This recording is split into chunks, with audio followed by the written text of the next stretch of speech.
Hello बच्चों, good morning, good evening, good afternoon, जब भी हमारा वीडियो देख रहे हो।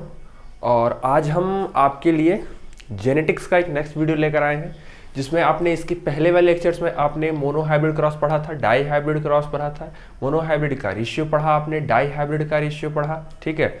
और आज आपको और उसमें आपने मेंडल्स के दो लॉ पढ़े। पहले लॉ मेंडल ने दिए थे लॉ ऑफ डोमिनेंस, दूसरा लॉ मेंडल ने दिया था लॉ ऑफ सेग्रीगेशन या law of purity of gamete, ठीक।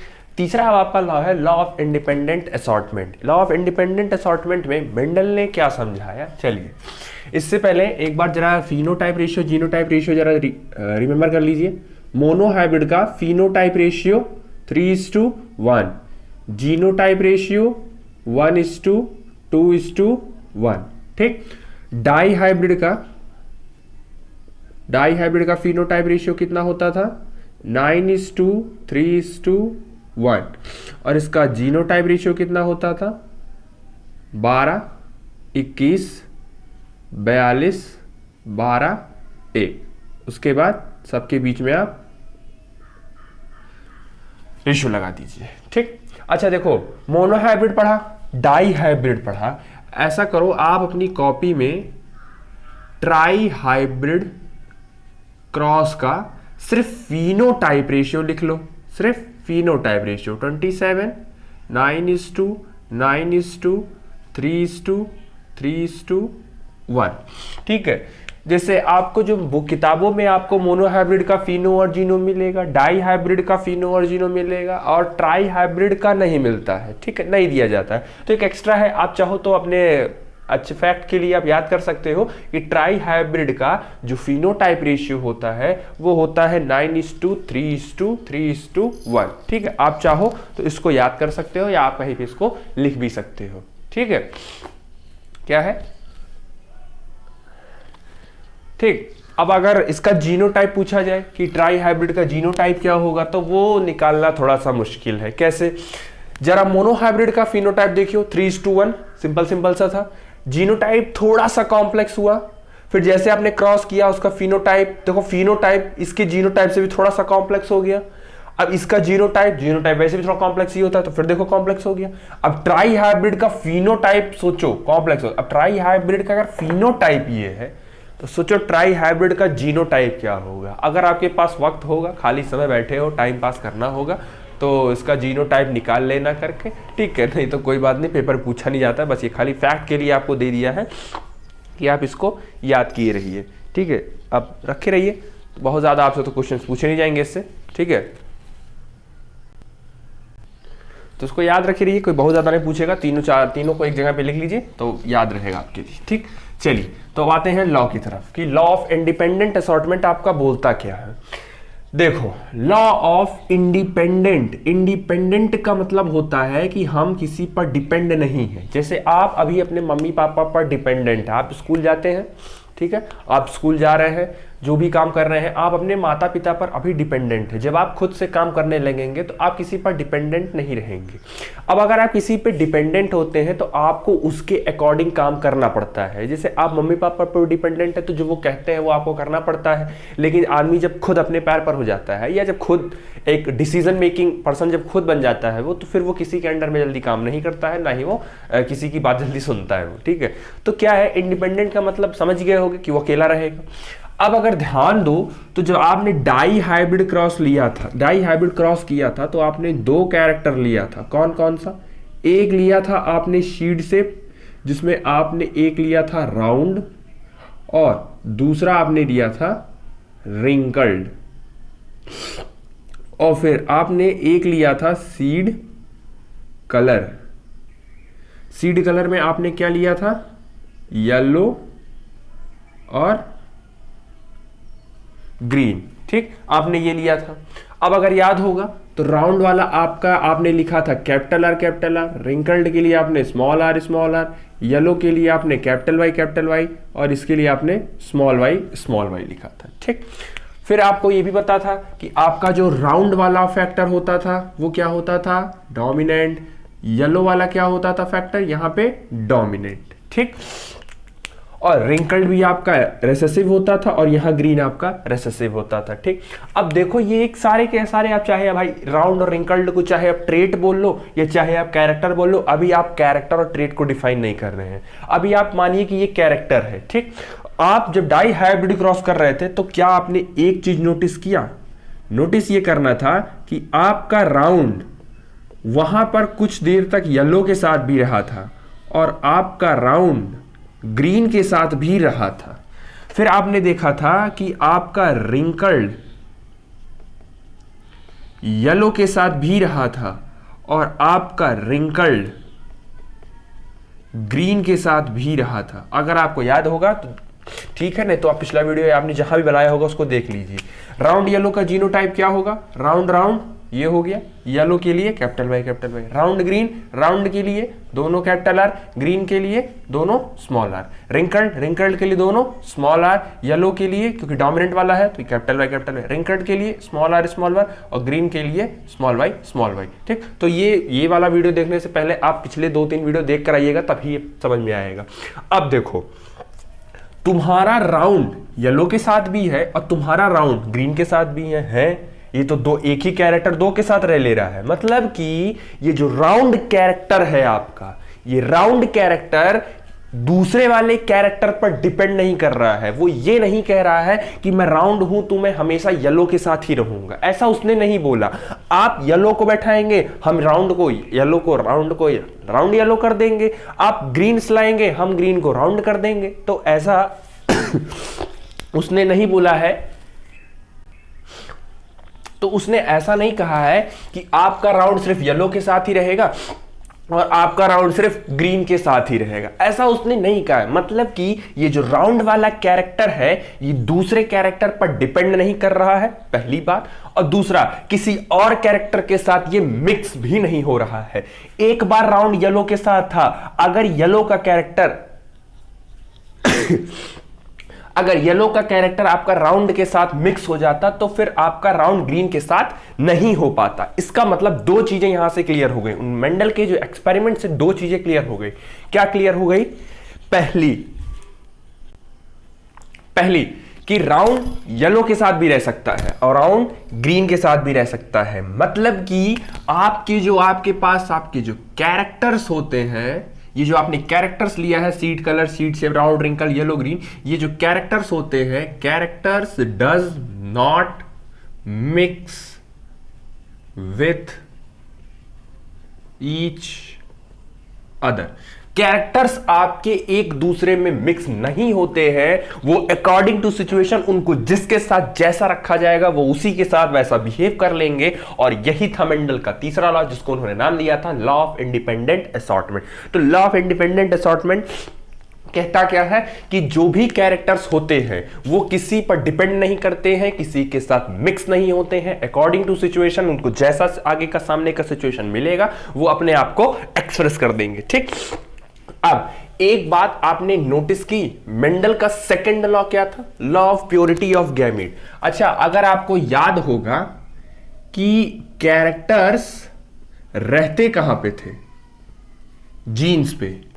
जीन्स कहां रहते थे? क्रोमोसोम पर। अच्छा, क्रोमोसोम ही आपका क्या होता था? डीएनए होता था।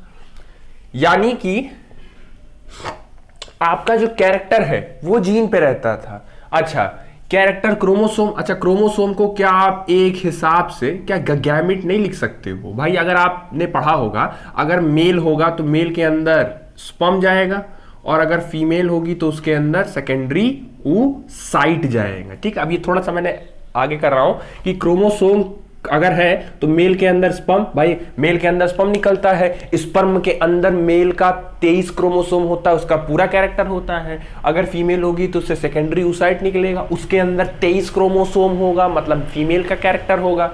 और उसी क्रोमोसोम को, भाई क्रोमोसोम किसके अंदर रहता है? गैमीट के अंदर ही रहता है ना। आप स्पर्म एक सेल लेते हैं, स्पर्म आपका एक गैमीट है और उसी गैमीट के अंदर आपके 23 क्रोमोसोम होते हैं। सेकेंडरी oocyte एक क्रोमोसोम है, सॉरी सेकेंडरी oocyte एक गैमीट है और इसी गैमीट के अंदर तो आपका 23 क्रोमोसोम फीमेल वाला रहेगा और उसी क्रोमोसोम पर आपका जीन रहेगा और जीन आपका कैरेक्टर को रिस्पॉन्सिबल होता है। इसका मतलब सेकेंड वाले में क्या बोले थे कि आपके जो गैमीट है प्योरिटी ऑफ गैमीट, आपके जो गैमीट है वो गैमीट आएंगे, साथ रहेंगे और फिर जरूरत पड़ने पर अलग हो जाएंगे। तो जब गैमीट ही नहीं इंटरमिक्स हो रहा है तो उस गैमीट जिसके अंदर पाया जा, गैमीट के अंदर जो पाया जा रहा है, जैसे क्रोमोसोम जो पाया जा रहा है, उसके ऊपर जो कैरेक्टर्स हैं वो कैसे इंटरमिक्स होंगे आपस में। बात समझे या नहीं समझे? ठीक है, देखो क्या बोल रहा है कि पहली बात तो ये है कि कैरेक्टर्स आपस मिक्स नहीं होंगे। तो ये बोल क्या रहे हैं? ये बोल ये रहे हैं कि जैसे आपका जो, मान लीजिए एक एग्जांपल के तौर पे, आपका जो स्पर्म है, ठीक है, ये स्पर्म आपका क्या है, आप स्पर्म को क्या नाम देते हैं? गैमीट। और ये आपका कौन सा कैरेक्टर लेके आता है? मेल। अच्छा, इसमें मेल के कितने क्रोमोसोम होते हैं भाई? इसमें मेल के 23 क्रोमोसोम होते हैं। इसका मतलब आपके पास गैमीट है और उस गैमीट में आपके मेल का 23 क्रोमोसोम है। अब याद करो, इसी क्रोमोसोम पर तो आपका जीन पाया जाता है जो किसी कैरेक्टर के लिए रिस्पॉन्सिबल होता है।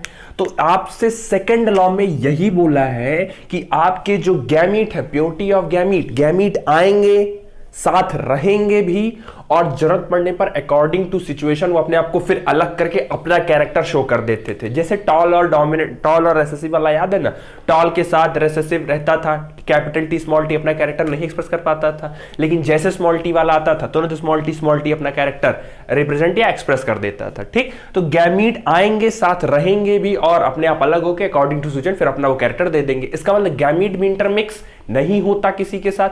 अब सोचो, अगर गैमीट ही नहीं इंटरमिक्स हो रहा है तो उसके अंदर का जो जीन है या उसके अंदर का जो कैरेक्टर है वो कैसे एक्सप्रेस हो जाएगा?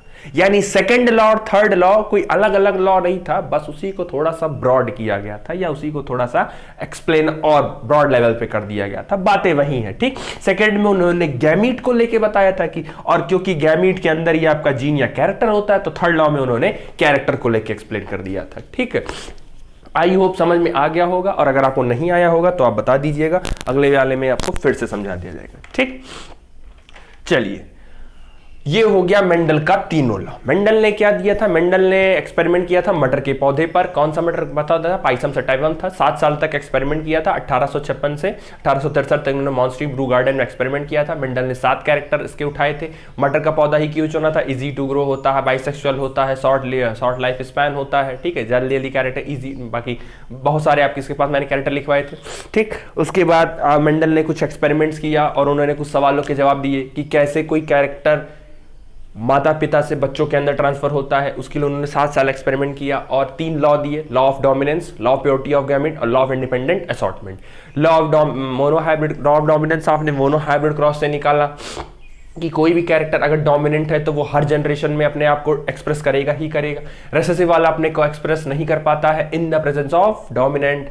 दूसरा लॉ क्या था? Law of purity of gamete, अभी समझा दिया कि कैरेक्टर्स आएंगे, गैमीट आएंगे, रहेंगे और अपने आप को एक्सप्रेस नहीं कर पाएंगे। अगर उनको सिचुएशन मिली तो एक्सप्रेस कर लेंगे, नहीं तो वो नहीं कर पाएंगे। तीसरा आपका law of independence assortment, characters कभी एक दूसरे में मिक्स नहीं होते हैं, वो किसके साथ भी रह सकता है। ठीक है, किसी के साथ भी रह सकता है। जैसे हम इनके साथ भी बैठ सकते हैं, हम इनके साथ भी बैठ सकते हैं। ऐसा नहीं है कि हम इनके साथ ही बैठेंगे। जैसे स्कूलों में क्या होता है, स्कूल में बहुत से बच्चे ग्रुप बनाकर बैठते हैं कि नहीं हम इसके साथ ही बैठेंगे। जैसे उनकी एक होती है ना कि हम 2-3 का एक होता है, 4-5 का एक होता है कि उनको आप जब देखेंगे तो साथ ही देखेंगे, तो वो एक ग्रुप होता है, तो वो फिक्स है कि हाँ उन्हीं के साथ ही बैठेंगे। ठीक है, तो ऐसे ही जनरली कैरेक्टर्स क्या है, कैरेक्टर्स आपस में मिक्स नहीं होते हैं, उनको चाहे जिसके साथ बैठा दीजिए या चाहे जिसके साथ रख दीजिए, उन्हें कोई फर्क नहीं पड़ता है। ठीक, चलिए, तो ये हो गया।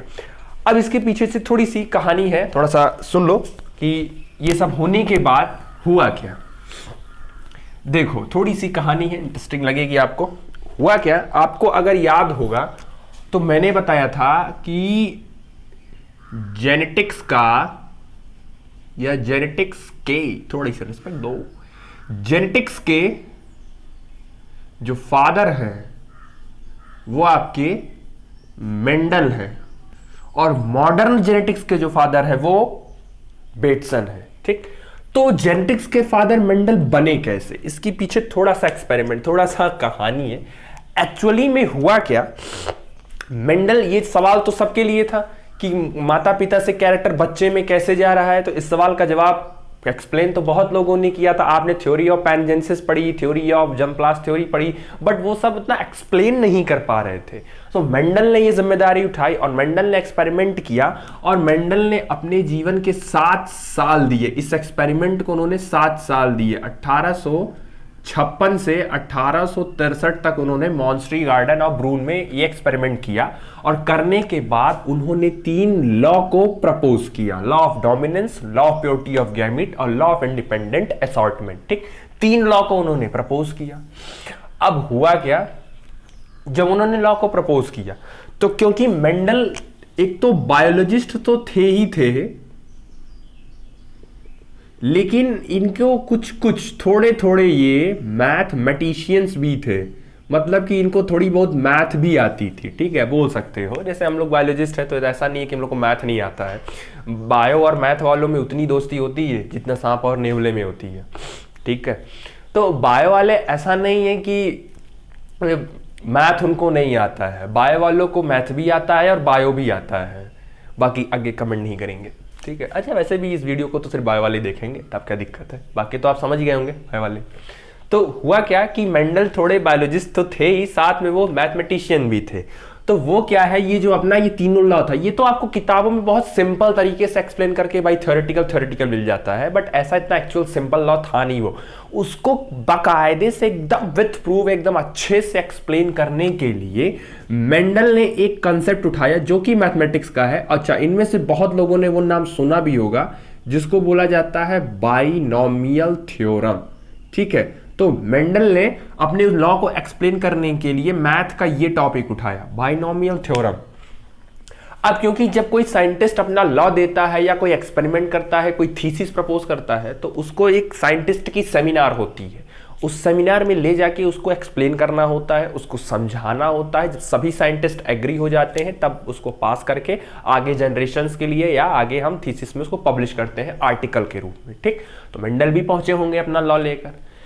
मेंडल जब पहुंचे और मेंडल ने जब अपना लॉ एक्सप्लेन करना शुरू किया तो उनमें से बहुत से साइंटिस्ट को तो समझ में आया, लेकिन मोर देन साइंटिस्ट को वो लॉ समझ में ही नहीं आया। क्यों नहीं समझ में आया?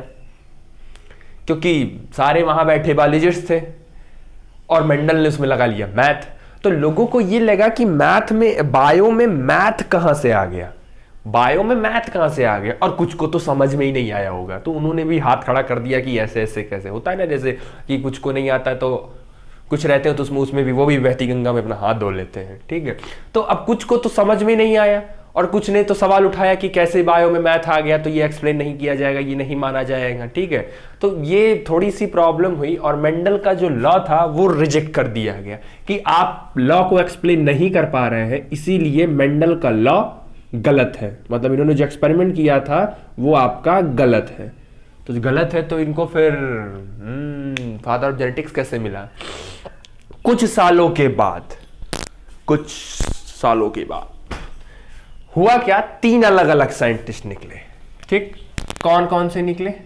पहले निकले कार्ल कोरेंस, दूसरे निकले ह्यूगो डिवरीज और तीसरे निकले टेशर मैक।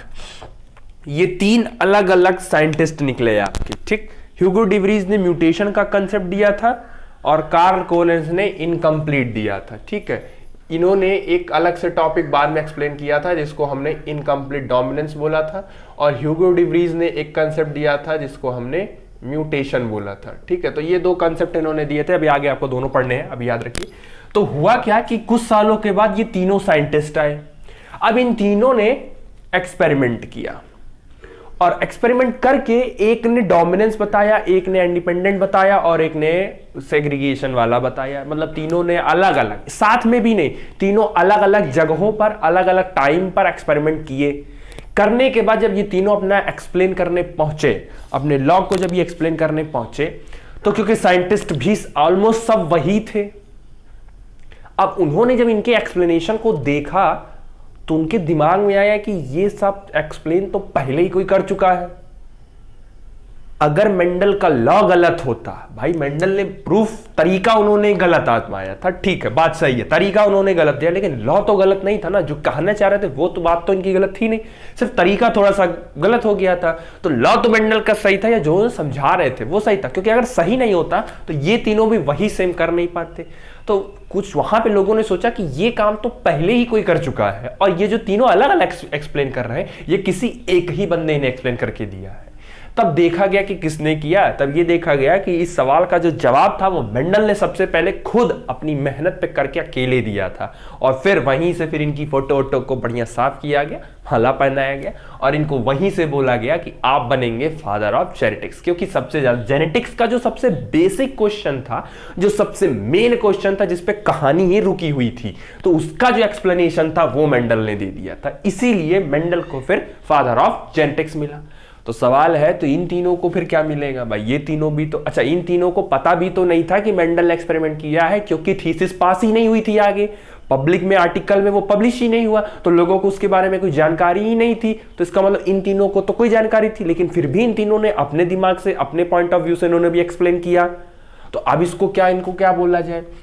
तो कहा गया कि आपको भी दुनिया याद रखे, इसीलिए आप तीनों को भी एक उपाधि दी जाएगी, और इनको बोला गया रीडिस्कवरर ऑफ मेंडेलियन इनहेरिटेंस, और इन तीनों को रीडिस्कवरर ऑफ मेंडेलियन इनहेरिटेंस बोला गया। क्योंकि मेंडल वाले में आपने देखा था ना, मेंडेलियन इनहेरिटेंस में मेंडल ने पूरा अपना अपोज किया था, फिर उसके बाद क्योंकि रिजेक्ट हो गया था, दब गया था वो। अब इन तीनों के आने की वजह से एक बार उसके उनके लॉ को फिर से जान दी गई, और फिर से रीडिस्कवर किया गया। क्योंकि अगर ये तीनों नहीं आए होते तो शायद मेंडल के लॉ को आज वो उपाधि मिल पाती जो मिली है। तो इसीलिए इन तीनों को बोला गया कि आप तीनों को बोला जाएगा rediscoverer of Mendelian inheritance. Mendelian inheritance को आप लोगों ने फिर से वजूद में लेकर आया था, ठीक। तो ये थी इनके फादर ऑफ जेनेटिक्स के बनने की पीछे की कुछ कहानी, ठीक है। बाकी आप याद रखिएगा कि इसमें जो आपका ह्यूगो डिवरीज है, उन्होंने म्यूटेशन का कंसेप्ट दिया था, ठीक है। अब यही के लिख लो कि ह्यूगो डिवरीज ने आपका म्यूटेशन का कंसेप्ट दिया था, क्या होता है आगे बताएंगे। और कार्ल कोरेंस ने उसमें इनकम्प्लीट डोमिनेंस का टॉपिक दिया था, ठीक। क्या दिया था? इनकम्प्लीट डोमिनेंस दिया था, ठीक है। तो ये आप याद रखिएगा, ठीक है, इतना नोट कर लीजिए। उसके बाद इसके आगे चलते हैं। चलिए, अब इसके बाद नेक्स्ट है आपका प्री मेंडेलियन, मेंडेलियन और पोस्ट मेंडेलियन। देखो, अभी आपने प्री मेंडेलियन इनहेरिटेंस पढ़ा और मेंडेलियन इनहेरिटेंस पढ़ा। मेंडेलियन इनहेरिटेंस से पहले आपका प्री मेंडेलियन इनहेरिटेंस, और मेंडेलियन के बाद है आपका पोस्ट मेंडेलियन इनहेरिटेंस, ठीक। चलो, प्री मेंडेलियन वाला जो कंसेप्ट था वो तो ना ही आपका 10th में है और ना ही आपका 12th में है, ये आप बोल सकते हैं आपके नीट के पॉइंट ऑफ व्यू से आ सकता है, ठीक। सेम पोस्ट मेंडेलियन इनहेरिटेंस भी आपका ना तो 10th में है और ना ही आपका 12th में है, ये कंसेप्ट भी आपका नीट के लिए है। तो अगर आपको नीट आगे चल के देना है तो आप तभी पोस्ट मेंडेलियन इनहेरिटेंस पढ़िएगा। हाँ, एक चीज आपको इसमें पढ़नी है जो 10th में है आपको एलेलिक इंटरेक्शन में 2 चीजें पढ़नी है, मैं अभी बता दे रहा हूं इसी में, ताकि आप सिर्फ वही 2 चीज पढ़िए। एलेलिक इंटरेक्शन में आपको 2 चीज पढ़नी है, एक इनकम्प्लीट डोमिनेंस और दूसरा आपको पढ़ना है कोडोमिनेंस। तो ये 10th और 12th दोनों के बोर्ड में सिर्फ ये दोनों टॉपिक पूछे जाते हैं, what do you mean by incomplete dominance and what do you mean by codominance. तो इसको फुल्ली एक्सप्लेन करेंगे। तो इसको जब एक्सप्लेन करेंगे तो आप इसको देखिएगा, ठीक है, उसको आप देख लीजिएगा।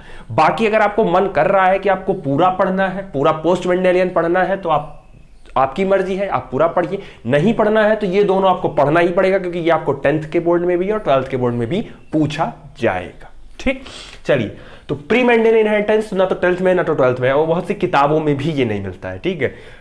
प्री मेंडेलियन, मेंडेलियन से पहले की घटना में आपने 2 थ्योरी पढ़ा था, theory of pangenesis, theory of germ plasm theory. आपको याद होगा किसी ने कहा था कि एक बॉडी का एक क्या बोलते थे, एक रिप्रेजेंटेटिव तैयार करता था। फिर एक में आपने पढ़ा था कि 2 तरीके की सेल होती हैं, ठीक है। तो ये सब बाद में गलत हो गया। फिर मेंडल आए, मेंडल ने अपना एक्सपेरिमेंट किया और मेंडल ने उस एक्सपेरिमेंट के बेस पे 3 आपको लॉ प्रपोज किए, ठीक। अब मेंडल ऐसे, ये तो था नहीं यूनिवर्सल लॉ है, सभी जो बताए होंगे तो सही ही होगा। प्रकृति में ऐसी भी घटनाएं देखी गई जो मेंडल के लॉ को फॉलो नहीं कर रही थी, उनके लॉ को वायलेट कर रही थी। ठीक है, तो मेंडल के बाद भी घटनाएं हुई, एक्सपेरिमेंट्स हुए, साइंटिस्ट आए, उन्होंने अलग अलग कॉन्सेप्ट, नई नई थ्योरीज प्रपोज की, नई नई चीजें बताई, और मेंडल के बाद की जो घटना है उसको हमने बोला पोस्ट मेंडेलियन इनहेरिटेंस। इस टॉपिक के अंदर आपको पढ़ना है allelic interaction, non allelic interactions, polygenic और लिंक्ड जीन। ठीक है, तो ये 4 टॉपिक आपको पढ़ने हैं पोस्ट मेंडेलियन में, जिसमें से एलेलिक में आपको पढ़ना है incomplete dominance, codominance, lethal gene, multiple gene और प्लियोट्रॉपिक जीन। ठीक है, तो इसमें 4 पढ़ने हैं आपको, 4-5 पढ़ने हैं, लेकिन इनमें से जो बोर्ड्स में पूछे जाते हैं वही यही 2, 10th और 12th दोनों में। ठीक, तो इसको पढ़ लीजिएगा, बाकी आगे का आपको पढ़ना है या नहीं पढ़ना है वो आपके ऊपर डिसाइड करता है। ठीक, तो अगले वीडियो में आपको हम एलेलिक इंटरेक्शंस में एक्सप्लेन करेंगे इनकम्प्लीट और कोडोमिनेंस, और हो पाया तो एक कोई टॉपिक और एक्सप्लेन कर देंगे, तो वो हम अगले टॉपिक में करेंगे। ठीक है, वीडियो बहुत लंबा इसलिए नहीं बनाते हैं, ठीक है, कि पढ़ते पढ़ते बोर हो जाओगे। ऐसा नहीं है, YouTube पर आपके पास वीडियो 1-1 घंटे के भी हैं, 1.5 घंटे के भी लेक्चर्स होते हैं, लेकिन एक्चुअली क्या है ना कि मुझे प्रैक्टिकल फील होता है कि जब वीडियो बहुत ज़्यादा लंबे हो जाते हैं, 1 घंटा 1-1.5 घंटा, तो आप बैठ के उतना देर देख नहीं पाते हैं। वीडियो छोटे पार्ट में रहता है ना, देखने में थोड़ा इंटरेस्ट रहता है कि चलो 30 मिनट है, जल्दी से पूरा हो जाएगा, 35 मिनट है, एक कंसेप्ट पूरा हो जाएगा। जैसे आप पेपर में जा रहे हैं, आपको इंडिपेंडेंस असाइनमेंट नहीं आ रहा है या नहीं आ रहा है, तो जनरली कंटेंट आपको सारा मिलेगा, बस ये है कि वो पार्ट ज्यादा हो जाएंगे। ठीक है, एक ही वीडियो में नहीं, वो कई पार्ट में आपको वही चीजें मिल जाएंगी। ठीक, तो इसलिए वीडियो छोटा रहता है। तो इस पार्ट में आपको लॉ ऑफ इंडिपेंडेंट असॉर्टमेंट पूरा एक स्टार्टिंग से रिवीजन, क्या पढ़ चुके हो और आगे क्या पढ़ना है वो बता दिया। अब अगली वीडियो में आपको एलेलिक इंटरेक्शन और नॉन एलेलिक में कोशिश करेंगे कि दोनों खत्म हो जाए, नहीं होगा तो जितना भी पार्ट लगेगा इसके लिए हम पढ़ाएंगे। ठीक, तो कोई भी डाउट हो पूछो। आपका पेपर आ रहा है, आप उसको पढ़िए। ठीक है, पेपर आ रहा है तो आप उसको पढ़िए, अपने पेपर को पढ़िए, हर सब्जेक्ट को ध्यान दीजिए, physics, chemistry, bio, mathematics, SST 10th वाले, तो जैसे हैं आप उसको सब पढ़िए। ठीक है, आपके ऊपर है, और कोई डाउट हो तो जरूर पूछिए और पढ़ाई करते रहिए। All the very best, thank you.